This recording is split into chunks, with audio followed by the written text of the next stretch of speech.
Hi. You know, we live in a prosperous world. There's abundance everywhere. There's more than enough for everyone. That's not what we're living through, obviously. I'm convinced we've got a group of people that are enforcing a dog-eat-dog criteria for existence. This is encouraged and forced. Some people can't refuse a caring profession. They're just simply no good at anything else.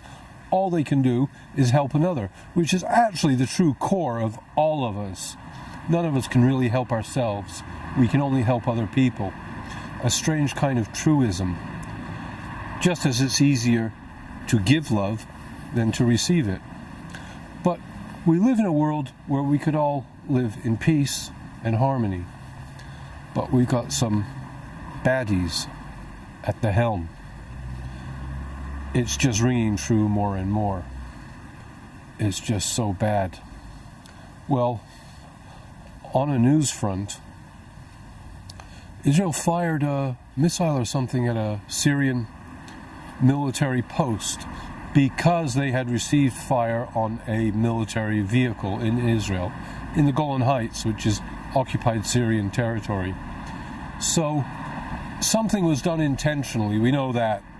We don't know if it was a false flag. We don't know if the Syrian military fired intentionally first or it was a stray bullet. We don't know if Israel just chose to up the ante. Certainly this peace between Israel and Turkey is, they've just acknowledged each other, and Erdogan gets to go to the Gaza Strip and proclaim himself as some kind of pasha in front of all the Palestinians who are, to some extent, gaining favor with Qatar.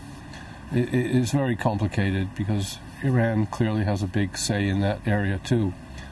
But there is a pincer movement developing. Syria in between Turkey and Israel. It's long been known that this is the likely scenario. Israel and Turkey attacking Syria. But we're one step closer now because it's out in the open. Turkey and Israel have reestablished relationships officially, and the weapon supplies to the insurgents will now gain momentum in all the tunnels and illicit ways that they get in. But we'll see, because Russia and Iran are having none of it.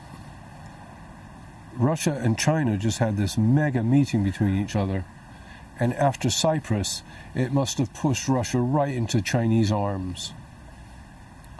Well, I don't know what else, but we're ruled by some people obsessed with their genetic pool. If you even mention such things, you're likely to get labeled a fascist or a Nazi very quickly if you dare to question the race and the multicultural issues. But I just want to say that as soon as we use the jargon of genetic pools, we're using their jargon of these rulers, of the baddies. It's crystal clear to anyone that people have their gene pools intact all around the world. They're the people we're bombing. They've got no problem with their gene pools. We're presented with it as some kind of fantasy world where you trace your ancestry through your DNA and such like. All a kind of dead science. These people that we're bombing live intact in their own communities. They know their genetic pool. They don't need to discuss it. So it's another alarm bell to go off when people use this jargon. It's to entice us into this mythological race of Jews that are ruling us. I get some hostile comments, of course, showing great evidence how the Jews are genetically connected. But I also saw that evidence for Sandy Hook and Saddam's weapons of mass destruction. You can get a scientific inquiry to say anything. There's nothing more corruptible than a paid employee. And then you've got these people evangelically pushing Bitcoin. I mean, I would have considered anything, open-mindedly. But these people have got like a religious fervor about it. It's going to answer everything. It can only be as corrupt as everything else, I'm afraid. I'm afraid that is true. If we were ever told what percentage of our currency is counterfeit, we would be shocked. It's kind of classified information.